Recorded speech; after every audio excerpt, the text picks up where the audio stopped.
దేవుని కొరకు న్యాయంగా పోరాటం చేసిన వ్యక్తి దావీదు. దేవుని పక్షంగా నిలబడ వ్యక్తి దావీదు. పౌరుషం కలిగి, ప్రార్థనాత్మ కలిగి, దేవునికి శక్తి చేత నింపబడి తన మీదికి, తన ఇశ్రాయేలు ప్రజల మీదకి వస్తున్నటువంటి ఆ యొక్క గోలియాతును హతమార్చిన వ్యక్తిని బట్టి అభినందించవలసిన సౌలు, గౌరవించవలసిన సౌలు ఏం చేశారు తెలుసా? విషపు చూపు కలిగి ఉన్నాడు. సౌలు జీవితంలో విషపు చూపు ఉంది. ఈ విషపు చూపును బట్టి ఏం చేశాడు? సౌలు దావీదును చంపని అనేక పర్యాయములు పసిగట్టాడు, పగబట్టాడు, పరిగెత్తించాడు, నిద్రపడకుండా చేశాడు. అయినా సరే దావీదు ఓడ్చుకున్నాడు. ఎందుకు తెలుసా? అభిషేకించబడ్డ వ్యక్తిని ముట్టకూడదని భయముతో అనేక సార్లు కొండల్లో, గుహల్లో దాక్కోవలసి వచ్చింది. దావీదు చాలా ప్రార్థన పరుడు, దేవునికి భయపడే వ్యక్తి, దేవుని వాక్యానికి లోపడే వ్యక్తి.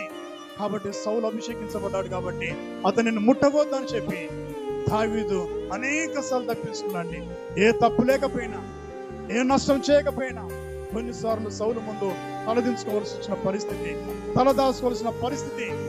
దేవుని సంఘమా, నీ జీవితంలో అనేకులు విషపు చూస్తూ నీ బ్రతుకులో ఇల్లు ఎలా కడతావో చూస్తా, ఎలా ఉద్యోగం చేస్తావో చూస్తా, ఎలా పిల్లల్ని కంటావో చూస్తా, ఎలా నువ్వు నీ జీవితంలో పైకి వస్తావో చూస్తా, అనేక రకరకాల మాటల చేత, సూటిపోటి మాటల చేత నీ జీవితాన్ని తక్కువంచన వేసి నిన్ను భయప్రాంతులకు గురి చేస్తున్నారేమో.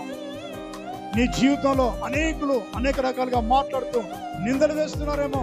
భయపడుతూ దావీదు వలె నువ్వు ఓపిక బట్టి, దావీదు వలె నువ్వు ప్రార్థించగలిగితే, దావీదు వలె నువ్వు దేవునిపై ఆధారపడగలిగితే శత్రుల ఎదుట భోజనం సిద్ధం చేస్తాడు నా దేవుడు అని చెప్పిన దావీదు వాగ్దానం నీ బ్రతుకు నెరవేర్చబోతున్నాడు.